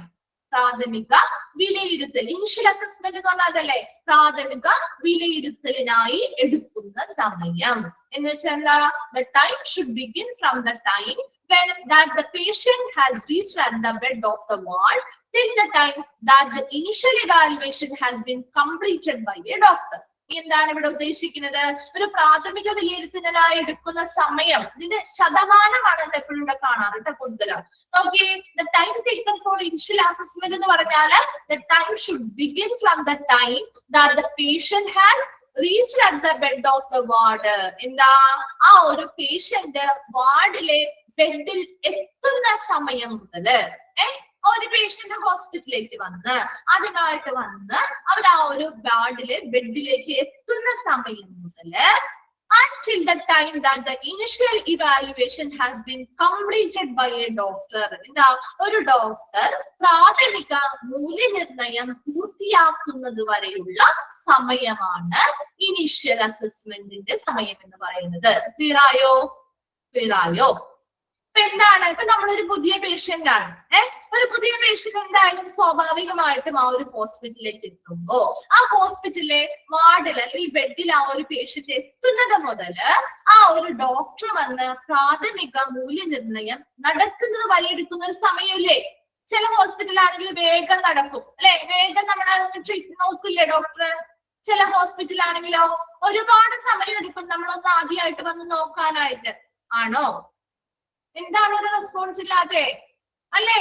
ചില ഹോസ്പിറ്റൽ ഒരുപാട് സമയം എടുക്കില്ലേ? നമ്മൾ ഹോസ്പിറ്റലിൽ പോയി ഇരുന്ന് കുറെ നേരം കഴിഞ്ഞാലായിരിക്കും ഡോക്ടർ നമ്മളെ എന്ത് ചെയ്യാൻ വരിക? കാണാനായിട്ട് വരിക അല്ലെ. അതുപോലെ തന്നെ ഇവിടെ അത്രയും സമയം, എത്ര സമയം അതിനു വേണ്ടി എടുത്തു എന്നുള്ളതാണ് അവിടെ പറയുന്നത്. അപ്പൊ നല്ലൊരു ക്വാളിറ്റി കെയർ കൊടുക്കുന്നുണ്ടെങ്കിൽ അത്ര സമയം എടുക്കാൻ പാടുണ്ടോ? സമയം എടുക്കാൻ പാടില്ല അല്ലെ. അപ്പൊ ആ ഒരു സമയം എടുക്കുക, അത് സ്റ്റാൻഡേർഡ്സ് നോക്കാൻ വേണ്ടിയിട്ടാണ്, കൃത്യമായിട്ട് ഇവിടെ അതൊക്കെ പാലിക്കുന്നുണ്ടോ എന്ന് നോക്കാനും കൂടി വേണ്ടിയാണ് നമ്മൾ ഇത് ചെക്ക് ചെയ്യുന്നത്. അപ്പൊ ആദ്യത്തെ നമ്മൾ എന്താ പറഞ്ഞേ? ആ ഒരു പേഷ്യന്റ് വന്നു, പേഷ്യന്റ് ചിലപ്പോൾ ഇച്ചിരി സീരിയസ് ആണെങ്കിൽ നിങ്ങൾ വിചാരിക്കും എമർജൻസി പേഷ്യന്റ് ആയിക്കോട്ടെ, അവർ ആ ഒരു വാർഡിലെ ബെഡിൽ എത്തുന്ന സമയം മുതല് അവരെ പ്രാഥമികമായിട്ട് ആ ഒരു ഡോക്ടർ വന്ന് പ്രാഥമിക മൂല്യനിർണ്ണയം അല്ലെങ്കിൽ ഇനിഷ്യൽ അസസ്മെന്റ് ചെയ്യുന്നത് വരെയുള്ള, അത് ചെയ്യാൻ എടുക്കുന്നത് വരെയുള്ള ഒരു സമയമുള്ള ഒരു ടൈം ഗ്യാപ്പ് ഇല്ലേ? അതാണ് ഫസ്റ്റ് വൺ പറയുന്നത്. ക്ലിയർ ആയോ? അതെന്താന്ന് മനസ്സിലായോ? എന്നാൽ മാത്രമേ ഫോർമുല പറയുമ്പോ മനസ്സിലാവുള്ളൂ കേട്ടോ. നെക്സ്റ്റ് നോക്കിയേ, അതിന്റെ ഫോർമുല എന്താന്ന് നോക്കിയേ. Sum of time taken for initial assessment. എത്ര സമയം ആ ഒരു ഇനിഷ്യൽ അസസ്മെന്റിനായി എടുത്ത സമയമാണ് എന്തെടുക്കേണ്ടത്? നിങ്ങൾക്ക് അറിയില്ലേ? നിങ്ങൾ ഫ്രാക്ഷൻ ഒക്കെ പഠിച്ചതല്ലേ ചെറുപ്പത്തിലെ ക്ലാസ്സുകളിൽ? മാത്സ് പഠിച്ചപ്പോ നമ്മൾ ഫ്രാക്ഷൻസ് പഠിച്ചില്ലേ? ഇല്ലേ? ഫ്രാക്ഷൻസ് പഠിച്ചിട്ടില്ലേ? ഓക്കെ, അതിലാ നമ്മുടെ എന്താണ് ന്യൂമറേറ്ററും ഡിനോമിനേറ്ററും അറിഞ്ഞൂടെ? ന്യൂമറേറ്റർ എന്ന് പറഞ്ഞാൽ അപ്പൊ ഒരു 3/4 എന്ന് പറയുന്ന നമ്പർ, ഒരു 3/4 എന്ന് പറയുന്ന നമ്പർ ആണെങ്കിൽ അതിന്റെ ന്യൂമറേറ്റർ ചെയ്താ 3 ആണ് അല്ലെ. മുകളിൽ വരുന്ന ഇതാണ് ന്യൂമറേറ്റർ എന്ന് പറയുന്നത്. ഡിനോമിനേറ്റർ ആകുമ്പോ 4 ആണ് പറയുന്നത്. 3/4 4 ആണ് ഡിനോമിനേറ്റർ, താഴെ വരുന്ന നമ്പർ അല്ലെ. അത്രയും ബേസിക് ആയിട്ടുള്ള കാര്യം അറിയാലോ. ഇനി ഇതിനൊരു എളുപ്പ വഴി മിസ് പറഞ്ഞുതരാം. നോക്കിയേ, നിങ്ങൾ ആ ഒരു ഫോർമുല നോക്കിക്കേ. ഫോർമുലയില് ന്യൂമറേറ്റർ എന്ന് പറയുന്നത് എപ്പോഴും എന്തായിരിക്കും? ആ ഒരു ഹെഡിങ് ആയിരിക്കും. മനസ്സിലായോ? ആ ഒരു ചോദ്യത്തിൽ തന്നെ ഉണ്ടാവും എന്ത് ന്യൂമറേറ്റർ എന്ന് പറയുന്നത്. The time taken for initial അസസ്മെന്റിന് വേണ്ടി എടുക്കുന്ന സമയം. ആ സമയം എത്ര സമയം എടുത്തു അതാണ് അവിടെ എന്തെന്ന് കൊടുത്തിരിക്കുന്നത്, ന്യൂമറേറ്റർ ആയിട്ട് കൊടുത്തിരിക്കുന്നത് അല്ലെ. The sum of the time taken for initial assessment അല്ലെ. മിക്ക ഫോർമുലാസിന്റെയും കണ്ടുപിടിക്കാനുള്ള ഒരു എളുപ്പ വഴിയാണ് എന്ന് പറയുന്നത്. ആ ഒരു ക്വസ്റ്റ്യനിൽ എന്താണോ ചോദിച്ചിരിക്കുന്നത് ആ ഒരു ഫോർമുല, അതായത് ഏത് type of formula, find out the formula taken for initial assessment, അങ്ങനെയായിരിക്കും ക്വസ്റ്റ്യൻ. ക്ലിയർ ആവുന്നുണ്ടോ? Find out the formula taken for initial assessment. Initial അസസ്മെന്റിന് വേണ്ടിയിട്ട് എന്താണ് സ്വീകരിച്ചിട്ടുള്ള എടുത്ത സമയത്തിന് വേണ്ടിയുള്ള ഫോർമുല ഏതാണ് എന്ന് ചോദിക്കുമ്പോ അതിലെപ്പോഴും ന്യൂമറേറ്റർ ആയിട്ട് ആ ഒരു ഫോർമുലയിൽ ആ ക്വസ്റ്റ്യൻ കൊടുത്തിരിക്കുന്നത് തന്നെയായിരിക്കും വരിക. നോക്കിയേ, sum of time taken for initial assessment. Initial അസസ്മെന്റിന് വേണ്ടി എടുത്ത സമയം എത്രയാണ്? Divided by total number of admissions. എത്ര അഡ്മിഷൻസ് അവിടെ വന്നു അല്ലെ, ആകെ എത്ര അഡ്മിഷൻസ് വന്നു അല്ലെ, ആകെ അഡ്മിഷൻ വന്ന ആകെ എണ്ണം എത്രയാണ്, അഡ്മിഷൻസിന്റെ ആകെ എണ്ണം എത്രയാണ്, അതിൽ എത്ര സമയം ഇനിഷ്യൽ അസസ്മെന്റിന് എടുത്തു, അതാണ് അവിടുത്തെ ഫോർമുല എന്ന് പറയുന്നത്. ഫസ്റ്റ് വൺ എന്നാ നമ്മൾ പറഞ്ഞത്, time taken for initial assessment, പ്രാഥമിക വിലയിരുത്തലിനായി എടുത്ത സമയമാണ്. അതായത് ഒരു പേഷ്യന്റ്, ഇപ്പൊ ഒരു എമർജൻസി പേഷ്യന്റ് ആണെങ്കിലും ആ പേഷ്യന്റ് ഒരു വാർഡിലെ ബെഡിൽ എത്തുന്ന സമയം മുതൽ ഒരു ഡോക്ടർ വന്ന് പ്രാഥമിക മൂല്യനിർണ്ണയം നടത്താൻ എടുക്കുന്ന സമയം അല്ലെ, എടുക്കുന്നത് വരെയുള്ള ഒരു സമയമുണ്ടല്ലോ, ഒരു ടൈം ഗ്യാപ്പില്ലേ, അതിനെയാണ് നമ്മൾ ഇനിഷ്യൽ അസസ്മെന്റ് ടൈം എന്ന് പറയുന്നത്. ആ ഒരു ഫോർമുല എന്ന് പറയുന്നത് എപ്പോഴും എന്തായിരിക്കും, sum of time taken for initial assessment divided by total number of admissions. എത്ര സമയം ആ ഇനിഷ്യൽ അസസ്മെന്റിന് വേണ്ടി എടുത്ത സമയം divided by sum of total number of admissions. എത്ര അഡ്മിഷൻസ് ആകെ അവിടെ വന്നു, അതിന്റെ എണ്ണം എത്ര എണ്ണമാണ്, അഡ്മിഷൻസ് വന്ന ഇതിന്റെ എണ്ണം എത്രയാണ് എന്നുള്ളതാണ് അതിന്റെ ഫോർമുല. ക്ലിയർ ആയോ? അത് ചോദിക്കാറുണ്ട് കേട്ടോ. ഒരു ഫസ്റ്റ് വൺ ഇമ്പോർട്ടന്റ് ആണ് കേട്ടോ. ഫസ്റ്റ് വൺ എല്ലാവർക്കും ഓക്കെ ആണോ? ഓക്കെ ആണോ? ഓക്കെ. Then second one നോക്കിയേ, the number of reporting errors per 1000 investigations. എന്താണ്? ഓൾറെഡി നിങ്ങൾ കഴിഞ്ഞ ക്ലാസ്സിൽ നാബിൽ പഠിച്ചിരുന്നില്ലേ ഈ ഒരു 32 എണ്ണത്തിന്റെ പേര്, ഇത് ഓരോന്ന് ഹെഡിങ് പറഞ്ഞിരുന്നോ? നാബിൽ ഓരോന്നിന്റെ പറഞ്ഞിരുന്നോ? അപ്പൊ പിന്നെ എന്താണ് നിങ്ങൾ റിപ്ലൈ ചെയ്യാതെ? ഡീറ്റെയിൽ ആയിട്ട് പറഞ്ഞില്ലായിരിക്കും അല്ലെ? ഓക്കെ. അപ്പൊ നോക്കിയേ, second one, number of reporting errors per 1000 investigation. ഓരോ 1000 അന്വേഷണങ്ങളിലും റിപ്പോർട്ട് ചെയ്യുന്ന എറർ എന്ന് പറയുന്ന പിശകുകളുടെ എണ്ണം. അതായത് ഇപ്പൊ 1000 ലാബ് ടെസ്റ്റുകൾ ചെയ്തു, 1000 ലാബ് ടെസ്റ്റുകൾ ചെയ്തു, അതിൽ എത്ര എണ്ണത്തിന് എറർ വന്നു അല്ലെങ്കിൽ പിശക് വന്നു എന്നുള്ളതാണ് ഈ സെക്കൻഡ് വൺ. ക്ലിയർ ആയോ? 1000 ലാബ് ടെസ്റ്റുകൾ ചെയ്താൽ അതിൽ എത്ര എണ്ണത്തില് എറർ വന്നിട്ടുണ്ട് അല്ലെങ്കിൽ പിശകുകൾ വന്നിട്ടുണ്ട്, അതാണ് ഇവിടെ നമ്മൾ നോക്കുന്നത്. ക്ലിയർ ആയോ? നോക്കി formula, the number of reporting errors, എത്ര നമ്പർ അല്ലെ ആ റിപ്പോർട്ടിംഗ് എറേഴ്സിന്റെ എണ്ണം divided by number of tests performed into 1000. എന്താ number of reporting errors per 1000 investigation എന്ന് പറഞ്ഞാൽ ഓരോ 1000 ഇൻവെസ്റ്റിഗേഷൻസ് അന്വേഷണങ്ങൾ നടത്തുമ്പോഴും, ഇപ്പൊ ഒരു ലാബ് ടെസ്റ്റ് ആണെങ്കിൽ 1000 ലാബ് ടെസ്റ്റുകൾ നടത്തുമ്പോ അതിൽ എത്ര എണ്ണം എറർ വന്നു, അതാണ് എത്ര എണ്ണത്തില് പിശകുകൾ വന്നു. അപ്പൊ അവിടുത്തെ ഫോർമുല എന്താ, നമ്പർ ഓഫ് റിപ്പോർട്ടിംഗ് എറേഴ്സ്, എത്ര നമ്പർ ഓഫ് റിപ്പോർട്ടിംഗ് എററുകൾ എത്ര എണ്ണം വന്നിട്ടുണ്ട് അതിന്റെ നമ്പർ ഡിവൈഡഡ് ബൈ എത്ര നമ്പർ ടെസ്റ്റുകൾ ചെയ്തു, ടോട്ടൽ നമ്പർ ഓഫ് ടെസ്റ്റ് ആണ് അവിടെ പെർഫോം ചെയ്തിരിക്കുന്ന ടെസ്റ്റുകളുടെ എണ്ണം, അതിൽ എത്ര എണ്ണം എറർ വന്നു ഇൻറ്റു 1000. ക്ലിയർ ആണോ സെക്കൻഡ് വൺ? ഓക്കെ, ഇമ്പോർട്ടന്റ് ആയിട്ട് പറയുന്നത് മാത്രം നിങ്ങൾ നോട്ട് ചെയ്തേ കേട്ടോ. ഫസ്റ്റ് വൺ നോട്ട് ചെയ്തില്ലേ? ഓക്കെ, ബാക്കിയൊക്കെ ഒന്ന് വായിച്ച് മനസ്സിലാക്കിയാൽ മതി കേട്ടോ, മനസ്സിലാക്കി വെച്ചാൽ മതി കേട്ടോ. ദെൻ നെക്സ്റ്റ് വരുന്നത് തേർഡ് വൺ ആണ്, percentage of adherence to safety precautions by staff working in diagnostics. എന്താ ഡയഗ്നോസ്റ്റിക്സ്? രോഗനിർണയം അല്ലെ? രോഗനിർണയത്തിൽ ജോലി ചെയ്യുന്ന ജീവനക്കാര് ഇല്ലേ? റേഡിയോളജി ഡിപ്പാർട്ട്മെന്റിലൊക്കെ ജോലി ചെയ്യുന്ന ജീവനക്കാരില്ലേ? ഉണ്ടോ? അവർക്ക് എങ്ങനെയാണ് അവര് സേഫ്റ്റി പ്രിക്കോഷൻസ് ഒക്കെ എടുക്കണ്ടേ? നമ്മൾ പറഞ്ഞതല്ലേ, ഗ്ലൗസ് ഇടണം, മാസ്ക് ഉപയോഗിക്കണം, അതിൻ്റെതായ പ്രൊട്ടക്റ്റീവ് ആയിട്ടുള്ള ഗൗണുകൾ ധരിക്കണം അല്ലെ? അല്ലെ? അപ്പൊ അങ്ങനെയുള്ള സേഫ്റ്റി പ്രിക്കോഷൻസ് ഡയഗ്നോസ്റ്റിക് ആണ്. ഏത് രോഗനിർണയത്തിന് വേണ്ടിയല്ലേ നമ്മൾ ആ കാര്യങ്ങൾ അവർ ജോലി ചെയ്യുന്നത്? വരുന്ന പേഷ്യന്റിന്റെ ഡയഗ്നോസ്റ്റിക് പർപ്പസിന് വേണ്ടി അല്ലെങ്കിൽ രോഗനിർണയത്തിന് വേണ്ടി അവിടെ അതിനു വേണ്ടിയല്ലേ അവർ വർക്ക് ചെയ്യുന്നേ അല്ലെ? ആ ഒരു രോഗനിർണയത്തിന് വേണ്ടി ജോലി ചെയ്യുന്ന ജീവനക്കാരെങ്കിൽ സ്റ്റാഫുകള് സുരക്ഷാ മുൻകരുതൽ പാലിക്കുന്നതിന്റെ ശതമാനം, സുരക്ഷാ മുൻകരുതല് പാലിക്കുന്നതിന് അല്ലെങ്കിൽ സേഫ്റ്റി പ്രിക്കോഷൻസ് എടുക്കുന്നതിന്റെ പെർസെന്റേജ് എത്രത്തോളം ഉണ്ട്, അതാണ് തേർഡ് വൺ പറയുന്നത്. നോക്കിയേ, the formula, number of staff adhering to safety precautions. adhere എന്ന് പറയുന്നത് പാലിക്കുന്ന അല്ലെങ്കിൽ എന്താ കീപ്പ് ചെയ്യുന്ന അല്ലെ? പ്രിക്കോഷൻസ് പാലിക്കുന്നതാണ് കേട്ടോ. നോക്കിയേ, എത്ര നമ്പർ ഓഫ് സ്റ്റാഫ്സ് ഈ സേഫ്റ്റി പ്രിക്കോഷൻസ് പാലിക്കുന്നുണ്ട് അല്ലെങ്കിൽ ആ സേഫ്റ്റി പ്രിക്കോഷൻസ് പാലിക്കുന്ന ജീവനക്കാരുടെ എണ്ണം, അതാണ് ന്യൂമറേറ്റർ ആയി വരുന്നത്. Divided by number of staff audited. എന്തായിരിക്കും? ഓഡിറ്റ് ചെയ്ത ജീവനക്കാരുടെ എണ്ണം അല്ലെങ്കിലോ അവിടെ വർക്ക് ചെയ്യുന്ന ജീവനക്കാർ, വർക്ക് ചെയ്യുന്ന സ്റ്റാഫുകളുടെ മൊത്തം എണ്ണം. മനസ്സിലായോ? അത് എന്താണ് ഇവിടെ എന്താ ഉദ്ദേശിക്കുന്നത്?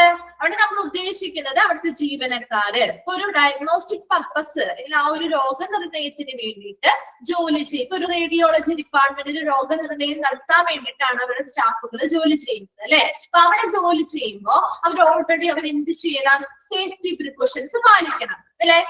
സേഫ്റ്റി സുരക്ഷാ മുൻകരുതലുകൾ അവിടെ എടുക്കണം. അപ്പൊ അവർ എത്ര പേര് അതിൽ എടുത്തിട്ടുണ്ട് എന്നതിന്റെ പെർസെന്റേജ് ആണ് നമ്മളിവിടെ കാണുന്നത്. അപ്പൊ അതിൽ ആദ്യം ന്യൂമറേറ്ററിൽ അപ്പൊ എന്താ വരെ ഫോർമുലയില് the number of staff adhering to safety precautions അല്ലെങ്കിൽ സേഫ്റ്റി പ്രിക്കോഷൻസ് പാലിക്കുന്ന ജീവനക്കാരുടെ എണ്ണം divided by total number of അവിടെ വർക്ക് ചെയ്യുന്ന ജീവനക്കാര്. എത്ര ആൾക്കാര് അല്ലെങ്കിൽ എത്ര ജീവനക്കാര് അവിടെ മൊത്തത്തിൽ വർക്ക് ചെയ്യുന്നത്, അതിൽ എത്ര പേര് സേഫ്റ്റി പ്രിക്കോഷൻ പാലിക്കുന്നുണ്ട്, അത് രണ്ടും ക്ലിയർ ആയോ? ഇൻറ്റു 100. നമ്മൾ പെർസെന്റേജ് അല്ലേ കാണുന്നേ? ഇൻറ്റു 100 ആണ് എന്തെന്ന് പറയുന്നത്? Percentage of adherence to safety precautions by staff working in diagnostics. Third one clear ആണോ? തേർഡ് വൺ ക്ലിയർ ആണോ? ഈ മൂന്നെണ്ണത്തിലും ഡൗട്ട്സ് എന്തെങ്കിലും ഉണ്ടോ? മൂന്നെണ്ണത്തിലും ഡൗട്ട്സ് എന്തെങ്കിലും ഉണ്ടോ? ഓക്കെ അല്ലേ? Okay. Next fourth one important ആണ് കേട്ടോ, ഒന്ന് നോട്ട് ചെയ്ത് വെച്ച്. ഫോർത്ത് വൺ ഇമ്പോർട്ടന്റ് ആണ്. Medication errors rate. എന്താ മെഡിക്കേഷൻ എറേഴ്സ് റേറ്റ് എന്ന് പറയുമ്പോ? മരുന്ന് പിശകുകളുടെ എണ്ണം അല്ലെ? മരുന്ന് പിശകുകളുടെ നിരക്ക് അല്ലെങ്കിൽ റേറ്റ് അല്ലെങ്കിൽ എണ്ണമാണ് ഇവിടെ നമ്മൾ നോക്കുന്നത്. Okay, medication error is any preventable event that may cause or lead to unsuitable medication use or patient harm while the medication is in the control of healthcare professional, patient or consumer. ഇവിടെ എന്താ? മരുന്നുകൾ കൊടുക്കുന്നതിൽ വരുന്ന പിശകുകൾ ഉണ്ടാവുമല്ലോ അല്ലെ? മരുന്ന് കൊടുക്കുമ്പോ പിശകുകൾ വരാറില്ലേ? വരാറുണ്ടോ? ഹോസ്പിറ്റലിൽ വരാറില്ലേ? മരുന്ന് കൊടുക്കുമ്പോ ആ മരുന്നുകൾ അതെന്താണ്? നമുക്ക് തടയാവുന്നതാണ്. എനി പ്രിവെന്റബിൾ ഇവന്റ് അല്ലെ? അത് നമുക്ക് ശ്രദ്ധിക്കുകയാണെങ്കിൽ നമുക്ക് അത് തടയാവുന്ന ഒരു കാര്യമല്ലേ? അല്ലെ? ആ ഒരു പിശകലിൽ ആ ഒരു എറർ വരാതിരിക്കാൻ നമുക്ക് ഇരിക്കാനായിട്ട് സാധിക്കില്ലേ? നമ്മളതൊന്ന് ശ്രദ്ധ കൊടുക്കാം. ശ്രദ്ധയില്ലാത്തത് കൊണ്ടല്ലേ അങ്ങനെയുള്ള പിശകുകൾ വരുന്നേ? അതൊരു തടയാവുന്ന ഒരു കാര്യമാണ്. നമ്മൾ നല്ല രീതിയിൽ ഒരു ശ്രദ്ധ കൊടുത്തിരുന്നാൽ അത് തടയാൻ പറ്റുന്ന ഒരു കാര്യമായിരുന്നു. അത് ആരുടെ കൺട്രോളിലായിരിക്കുമ്പോഴാ? ആ മരുന്ന് ചിലപ്പോൾ ഏതെങ്കിലും ഒരു ഹെൽത്ത് കെയർ പ്രൊഫഷണലിന്റെ നിയന്ത്രണത്തിലായിരിക്കും ചിലപ്പോൾ കൊടുക്കുക, അല്ലെങ്കിൽ ചിലപ്പോ പേഷ്യൻസ് അല്ലെങ്കിൽ കൺസ്യൂമേഴ്സ് സ്വയം അവരുടെ കയ്യിലായിരിക്കും ചിലപ്പോ ഇരിക്കുക. അങ്ങനെയുള്ള സമയത്ത് അവരെന്ത് ചെയ്യുന്നു?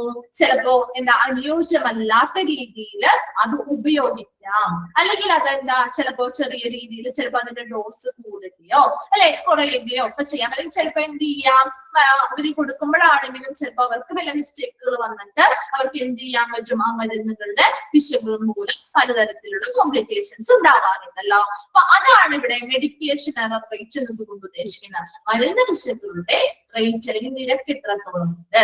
അവിടെ ഏതൊരു മെഡിക്കേഷൻ എറർ ആണെങ്കിലും നമുക്ക് എനി പ്രിവെന്റബിൾ ഇവന്റ് ആണ്, അത് നമുക്ക് തടയാൻ പറ്റുന്ന ഒരു സംഭവമാണ്. നമ്മൾ ശ്രദ്ധിച്ചിരുന്നാൽ നമുക്കത് തടയാൻ പറ്റുന്ന ഒരു കാര്യമാണ് അല്ലെ. അപ്പൊ അത് ചിലപ്പോ ആ മരുന്നുകള് ആ ഒരു ഹെൽത്ത് കെയർ പ്രൊഫഷണലിന്റെ നിയന്ത്രണത്തിലായിരിക്കും ചിലപ്പോൾ കൊടുക്കുക. ചിലപ്പോൾ പേഷ്യൻസ് സ്വമേധയാ ആയിരിക്കും ആ ഒരു മരുന്ന് കഴിക്കുന്നത് അല്ലെ. അപ്പൊ ആ സമയത്ത് ചിലപ്പോ എന്ത് ചെയ്യാം, പേഷ്യൻസ് അൺസ്യൂട്ടബിൾ ആയിട്ട് അല്ലെങ്കിൽ അനുയോജ്യമല്ലാത്ത രീതിയിൽ അത് ഉപയോഗിക്കുന്നത് വഴി പേഷ്യൻസിന് എന്ത് ചെയ്യാം, ദോഷകരമായി വരികയും ചെയ്യാം. അതിനെയാണ് മെഡിക്കേഷൻ എറർ റേറ്റ് എന്നതുകൊണ്ട് ഉദ്ദേശിക്കുന്നത്. ക്ലിയർ ആയോ? അത് ഞാൻ ഫോർമുല നോക്കി. Formula total number of medication errors അല്ലെ, മരുന്ന് പിശകുകളുടെ ആകെ എണ്ണം, എത്രത്തോളം മെഡിക്കേഷൻ എറേഴ്സ് വന്നിട്ടുണ്ടോ അതിന്റെ ടോട്ടൽ നമ്പർ, മൊത്തത്തിലുള്ള അല്ലെങ്കിൽ മരുന്ന് പിശകുകൾ എത്രത്തോളം മെഡിക്കേഷൻ എറേഴ്സ് അല്ലെങ്കിൽ മരുന്ന് പിശകുകൾ വന്നിട്ടുണ്ടോ അതിന്റെ ആകെ എണ്ണം by total number of opportunities of medication errors. ഇതാണ് അത് ഉദ്ദേശിക്കുന്നത്. മരുന്ന് പിശകുകള് വരാൻ സാധ്യതയുള്ള അല്ലെ, വരാൻ സാധ്യതയാണ് ഓപ്പർച്യൂണിറ്റി എന്നതുകൊണ്ട് ഉദ്ദേശിക്കുന്നത്. വരാൻ സാധ്യതയുള്ള ആകെ അവസരങ്ങളുടെ എണ്ണം. എന്താണ് total number of medication errors, മൊത്തം ആ മരുന്ന് പിശകുകളുടെ ആകെ എണ്ണം. എത്ര എണ്ണം ഓൾറെഡി നിലവിൽ വന്നിട്ടുണ്ട് അല്ലെ, ആകെ എത്ര മരുന്ന് പിശകുകളിൽ മെഡിക്കേഷൻ എറേഴ്സ് വന്നിട്ടുണ്ട് അതിന്റെ ടോട്ടൽ എണ്ണം, ടോട്ടൽ നമ്പർ ആണ് മുകളിൽ കൊടുക്കുന്നത് ന്യൂമറേറ്ററിൽ. ഇനി ഏതാണ് ഡിനോമിനേറ്റർ വരാ, total number of opportunities of medication errors. എന്താ മരുന്ന് പിശകുകളുടെ സാധ്യത അല്ലെ, മരുന്ന് പിശകുകള് വരാനുള്ള ഒരു സാധ്യത ഉണ്ടാവുമല്ലോ, ഒരു ചാൻസ് അല്ലെ, ഓപ്പർച്യൂണിറ്റി സാധ്യത അല്ലെ, ആ ഒരു മരുന്ന് പിശകുകൾ വരാനുള്ള സാധ്യതയുള്ള അവസരങ്ങളുടെ എണ്ണം ഇൻറ്റു 100 ആണ് മെഡിക്കേഷൻ എറർ റേറ്റ് എന്ന് പറയുന്നത്. ക്ലിയർ ആയോ? മെഡിക്കേഷൻ എറർ റേറ്റ് എന്ന് പറഞ്ഞാൽ നിങ്ങൾ ഇത്രയും സിമ്പിൾ ആയിട്ട് മനസ്സിലാക്കിയാൽ മതി. മരുന്നുകൾ കൊടുക്കുമ്പോൾ അവിടെ പിശകുകൾ വരാം അല്ലെ, അങ്ങനെ ആ ഒരു മരുന്ന് കൊടുക്കുന്ന ആ ഒരു മെഡിക്കേഷൻ എറർ അല്ലെങ്കിൽ ആ മരുന്ന് പിശകുകൾ വരാവുന്നത് നമുക്ക് തടയാവുന്ന ഒരു കാര്യമാണ്. നല്ല രീതിയിൽ ശ്രദ്ധ കൊടുത്താൽ അത് തടയാൻ പറ്റും. ചിലപ്പോൾ ആ മരുന്ന് ഒരു ഹെൽത്ത് കെയർ പ്രൊവൈഡറുടെ കൺട്രോളിലായിരിക്കും അല്ലെങ്കിൽ ആ പേഷ്യന്റിന്റെ കൺട്രോളിലായിരിക്കും. അങ്ങനെയുള്ള സമയത്ത് ചിലപ്പോൾ അനുയോജ്യമല്ലാത്ത രീതിയിൽ ആ മരുന്നുകൾ ഉപയോഗിക്കുമ്പോൾ അത് പേഷ്യൻസിന് എന്ത് ചെയ്യാം, ദോഷകരമായിട്ട് ബാധിച്ചേക്കാം. അതിന്റെ പെർസെന്റേജ് അല്ലെങ്കിൽ റേറ്റ് ആണ് നമ്മളിവിടെ കാണുന്നത്. അപ്പൊ അതിന് വേണ്ടിയിട്ട് ഒരു ഫോർമുലയുണ്ട്.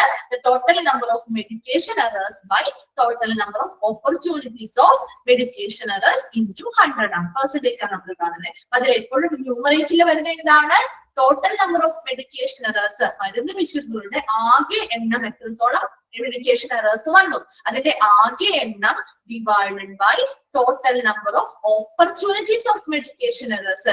മെഡിക്കേഷൻ എറേഴ്സ് വരാൻ സാധ്യതയുള്ള അവസരങ്ങളുടെ എണ്ണം ഇൻറ്റു 100. ക്ലിയർ ആണോ? ഫോർത്ത് വൺ ഓക്കെ ആണോ? ഓക്കെ. Then fifth one, ആ ഒരു ചാപ്റ്റർ ആ ഒരു പേജില് രണ്ടെണ്ണമാണ് മിസ് ഇമ്പോർട്ടന്റ് ആയിട്ട് പറഞ്ഞത്. ഫസ്റ്റ് വണ്ണും പറഞ്ഞിട്ടുണ്ട്, ഫോർത്ത് വണ്ണും പറഞ്ഞിട്ടുണ്ട് കേട്ടോ, നോട്ട് ചെയ്യണേ. Then fifth one ആണ് percentage of medication charts with error prone abbreviations. എന്താണ്, മരുന്ന് ചാർട്ടുകളുടെ അല്ലെ, മരുന്ന് ചാർട്ടുകളിൽ വരുന്ന പിശകുകളുടെ എണ്ണമാണ് ഇവിടെ പറയുന്നത്. അതായത് എറർ പ്രോൺ അബ്രിവിയേഷൻസ്, എന്താ സാധ്യതയുള്ള പിശകുകൾ വരാനുള്ള സാധ്യതയുള്ള അബ്രിവിയേഷൻസ് നിങ്ങൾ പഠിച്ചതല്ലേ? അബ്രിവിയേഷൻസ് ഷോർട്ട് ഫോംസ് നമ്മുടെ medical ടെർമിനോളജിയിൽ പഠിച്ചതല്ലേ?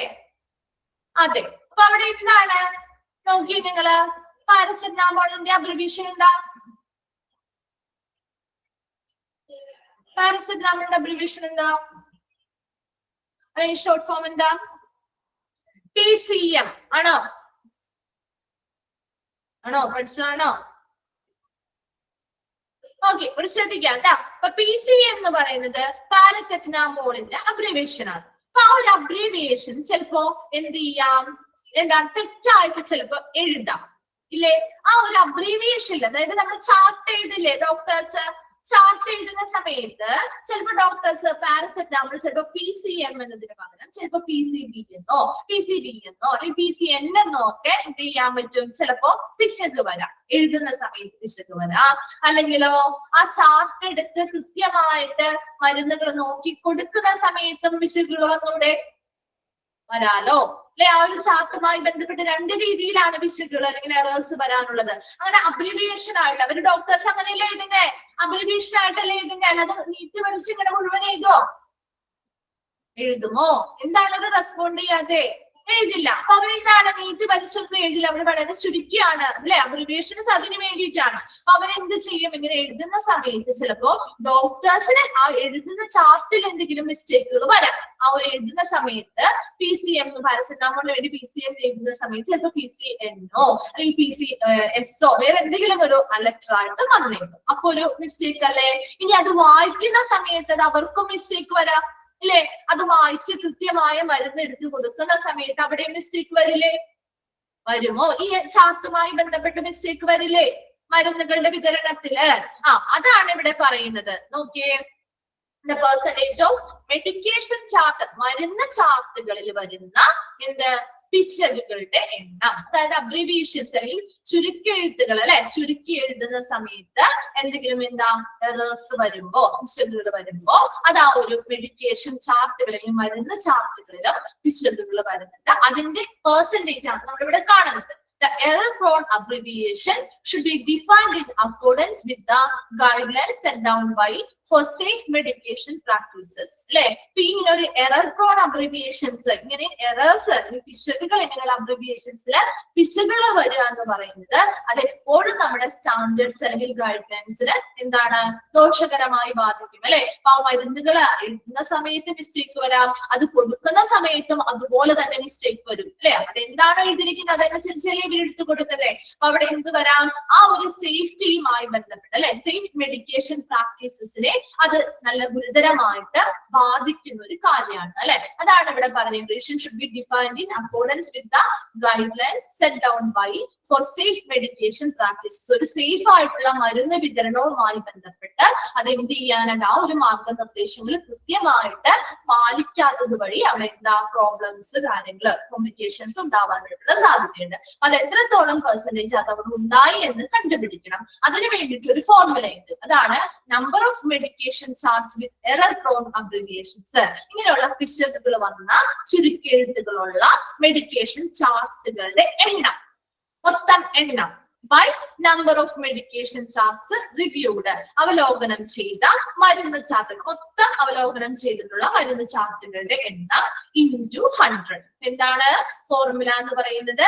Number of medication charts with error prone abbreviations. എന്താണ് എറർ പ്രോൺ അബ്രിവിയേഷൻ എന്ന് പറഞ്ഞാൽ പിശകുകൾ വന്ന ചുരുക്കെഴുത്തുകളുള്ള ചാർട്ടുകളുണ്ട്, മരുന്ന് ചാർട്ടുകളിലെ. അത് എത്ര എണ്ണം ഉണ്ട്, അതിന്റെ നമ്പർ. ഇപ്പൊ ഒരു 5 എണ്ണമാണെങ്കിൽ 5 എണ്ണം എഴുതിയാൽ മതി. ആ ഒരു 5 ചാർട്ടുകൾക്കാണ് അങ്ങനെ പിശകുകൾ വന്നിരിക്കുന്നത്.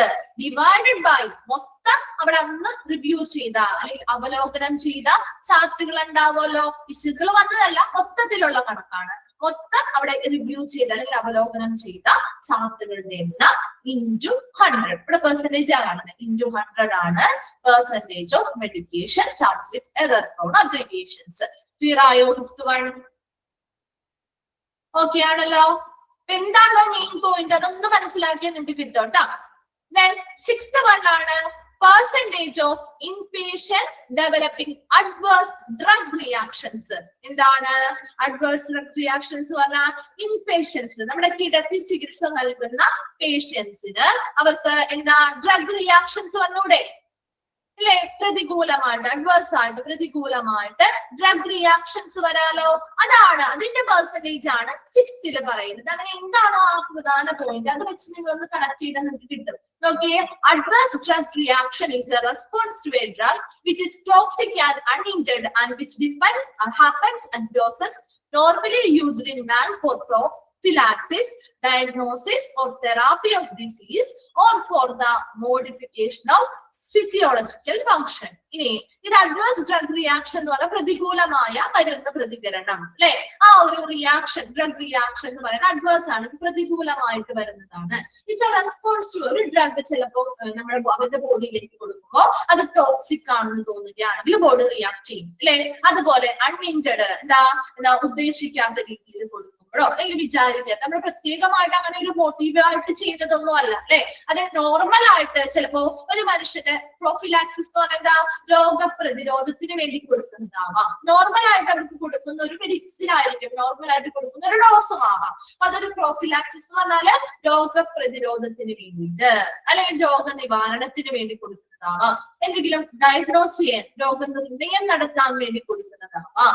ഓർ തെറാപ്പി ഓഫ് ഡിസീസ്, എന്തെങ്കിലും രോഗവുമായി ബന്ധപ്പെട്ട തെറാപ്പിക്കോ അല്ലെങ്കിൽ for the modification of physiological functions എന്ന് പറയുന്നത് അവരുടെ ശാരീരിക പ്രവർത്തനങ്ങളിൽ മാറ്റം വരുത്തുന്നതിന് വേണ്ടി ഒക്കെ നോർമൽ ആയിട്ട് കൊടുക്കുന്ന ഒരു ഡോസ് ആയിരിക്കാം ഈ മരുന്നെന്ന് പറയുന്നത്. പക്ഷെ അവരുടെ ബോഡി അത് എന്ത് ചെയ്യുന്നില്ല, അത് അക്സെപ്റ്റ് ചെയ്യുന്നില്ല, അത് ടോക്സിക് ആണ് അല്ലെങ്കിൽ അൺഇൻറ്റഡ് ആണെന്ന് കരുതി അതിനെതിരെ എന്ത് ചെയ്യും, പ്രതികരിക്കും അല്ലെ. അതാണ് ഡ്രഗ് റിയാക്ഷൻസ് എന്ന് പറയുന്നത്. അങ്ങനെ പ്രതികരിക്കുന്ന സംഭവങ്ങൾ ഉണ്ടാവാറില്ലേ ഇല്ലേ? മിക്കവർക്കും ചിലപ്പോൾ അലർജി ആയിട്ടായിരിക്കും അല്ലെ. പല രീതിയിൽ ബോഡി എന്ത് ചെയ്യും, അതിനെതിരെ പ്രതികരിക്കാറുണ്ട്. നോർമൽ ഡോസ് ആണെങ്കിൽ കിട്ടിയതെങ്കിൽ കൂടി അവരുടെ ബോഡി ചിലപ്പോൾ അത് അക്സെപ്റ്റ് ചെയ്യാനായിട്ട് ബുദ്ധിമുട്ടായിരിക്കും. അങ്ങനെ എത്രത്തോളം ഇവന്റ്സ് അല്ലെങ്കിൽ അങ്ങനെ എത്രത്തോളം സംഭവങ്ങൾ അവിടെ ഉണ്ടായി, അതാണ് അവിടുത്തെ പെർസെന്റേജ് കാണുന്നത്. ഫോർമുല നോക്കിയേ, number of inpatients developing adverse drug reactions. എത്രത്തോളം, അത് എങ്ങനെയുള്ള പേഷ്യൻസിനാണ്, വന്നു പോകുന്ന പേഷ്യൻസിലല്ല കേട്ടോ, അവിടെ ഇൻപേഷ്യൻസ് ആയിട്ട് കിടത്തി ചികിത്സ കൊടുക്കുന്ന പേഷ്യൻസിന്റെ ഇങ്ങനെയുള്ള ഡ്രഗ് റിയാക്ഷൻസ് വന്നിരിക്കുന്ന ആളുകളുടെ എണ്ണം. മൊത്തം ഇൻപേഷ്യൻസിനെ എടുത്താൽ അതാണ് ഡിനോമിനേറ്റർ ആയിട്ട് വരുന്നത്. നമ്പർ ഓഫ് ഇൻപേഷ്യൻസ്, ആ ഒരു ഹോസ്പിറ്റലിൽ എത്ര നമ്പർ ഓഫ് ഇൻപേഷ്യൻസ് ഉണ്ട്, അതിൽ എത്ര ഇൻപേഷ്യൻസിന് ഈ പറയുന്ന ഡ്രഗ് റിയാക്ഷൻസ് ഉണ്ടായി. ക്ലിയർ ആയോ? ഇൻറ്റു 100 ആണ്. പെർസെന്റേജ് കാണുമ്പോൾ ഇൻറ്റു 100 നോക്കാം. നോക്കിയേ, ആ ഒരു ഡ്രഗ് റിയാക്ഷനുമായി ബന്ധപ്പെട്ട ഫോർമുല എന്തായിരുന്നു, എത്ര ഇൻപേഷ്യൻസ് ഉണ്ടായിരുന്നു, ആ ഒരു ഹോസ്പിറ്റലിൽ എത്ര നമ്പർ ഓഫ് ഇൻപേഷ്യൻസ് ഉണ്ടായിരുന്നു, അതിൽ എത്ര പേർക്ക് ഇങ്ങനെയുള്ള അഡ്വേഴ്സ് ഡ്രഗ് റിയാക്ഷൻസ് ഉണ്ടായി, ഇൻറ്റു 100 ആണ് എന്ത് പറഞ്ഞത് നമ്മള്, percentage of inpatients developing adverse drug reactions. കിട്ടിയോ? 6th വൺ ഓക്കെ ആണോ? ക്ലിയർ ആണല്ലോ? ഇന്ന് നെക്സ്റ്റ് കൂടി നമുക്ക് പറയാൻ സമയമില്ല, നെക്സ്റ്റ് അടുത്ത ക്ലാസ്സിൽ എടുക്കാം കേട്ടോ. ഒരു 6 എണ്ണമാണ് പറഞ്ഞിരിക്കുന്നത്. അതിൽ ഇമ്പോർട്ടന്റ് ആയിട്ട് മിസ് പറഞ്ഞത് ഫസ്റ്റും 4th ആണ് കേട്ടോ. അതിലെപ്പോഴും റിപ്പീറ്റ് ചെയ്ത് ചോദിക്കാനുള്ള ഭാഗം ആയതുകൊണ്ടാണ്. അത് മറ്റതൊന്നും നിങ്ങൾ പഠിക്കില്ല എന്നല്ല, ജസ്റ്റ് വായിച്ച് നിങ്ങളൊന്ന് മനസ്സിലാക്കി വെക്കുക. നിങ്ങൾക്ക് അറിയാൻ പറ്റില്ലേ ആ ഒരു എന്താണോ ഹെഡിങ്, അതുമായി ബന്ധപ്പെട്ട് എന്താണ് അവിടുത്തെ പ്രധാന പ്രോബ്ലം, എന്തിന്റെയാണ് നമ്മൾ ആ പെർസെന്റേജ് കണ്ടുപിടിക്കുന്നത്, ഒന്ന് കണക്ട് ചെയ്ത് വെച്ച് പഠിക്കാൻ പറ്റില്ലേ? എന്താണ് നെറ്റ് ചൂസിന് 6th വൺ ഡൗട്ട് ആണോ?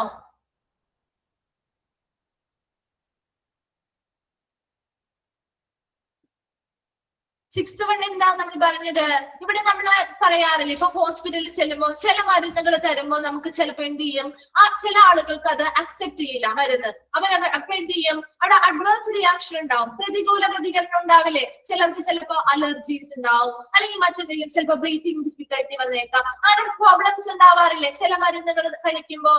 അത് അവർ ഇന്റൻഡഡ് ആയിട്ട് അല്ലെങ്കിൽ എന്താ മനഃപൂർവ്വം തരുന്നതല്ല, അവരെന്തെങ്കിലും ചിലപ്പോൾ രോഗനിർണയത്തിന്റെ ഭാഗമായിട്ടോ അല്ലെങ്കിൽ എന്താ രോഗപ്രതിരോധത്തിന് വേണ്ടിയിട്ടോ അല്ലെങ്കിൽ അവരുടെ എന്തെങ്കിലും ഡിസീസ് അല്ലെങ്കിൽ രോഗവുമായി ബന്ധപ്പെട്ടുള്ള തെറാപ്പികൾ ചെയ്യാൻ വേണ്ടിയിട്ടോ അല്ലെങ്കിൽ അവരുടെ ശാരീരിക പ്രവർത്തനങ്ങളിൽ എന്തെങ്കിലും മാറ്റങ്ങൾ ഉണ്ടാക്കാൻ വേണ്ടിയിട്ടോ നോർമലി തരുന്ന ഒരു മരുന്നിന്റെ ഡോസ് ആയിരിക്കാം. പക്ഷെ എങ്കിൽ കൂടിയും അതൊരു ടോക്സിക് ആണ് എന്ന് കഴിക്കുന്നവരുടെ ബോഡി തിരിച്ചറിയുകയും അതിനെതിരെ പ്രതികരിക്കുകയും ചെയ്യുന്ന ഒരു അവസ്ഥ വരാറുണ്ട്. ചില സമയത്ത് ആ ബോഡി ആ മരുന്നിനെ അക്സെപ്റ്റ് ചെയ്യാൻ ബുദ്ധിമുട്ട് അനുഭവപ്പെടാറുണ്ട് അല്ലെ. അങ്ങനെ സമയത്ത് അലർജി വരാം, ബ്രീത്തിങ് ഡിഫിക്കൽറ്റി മുതലായ ഒരുപാട് പ്രോബ്ലംസ് വരാം അല്ലെ. അപ്പൊ അങ്ങനെ എത്ര പേരിൽ അവിടെ കിടത്തി ചികിത്സ കൊടുക്കുന്ന എത്ര ആളുകളില് ഈ പറയുന്ന ഡ്രഗ് റിയാക്ഷൻസ് ഉണ്ടായി എന്നതിന് പെർസെന്റേജ് ആണ് നമ്മൾ ഇവിടെ എടുക്കുന്നത്. ഇപ്പൊ എപ്പോഴും എത്രത്തോളം എത്ര നമ്പർ ഓഫ് ഇൻപേഷ്യൻസ് അവിടെ ഉണ്ട്, മൊത്തം ആളുകളുടെ എണ്ണമാണ്. ഇൻപേഷ്യൻസ് ആയിട്ടുള്ള മൊത്തം ആളുകളുടെ എണ്ണം എടുത്താല് അതിൽ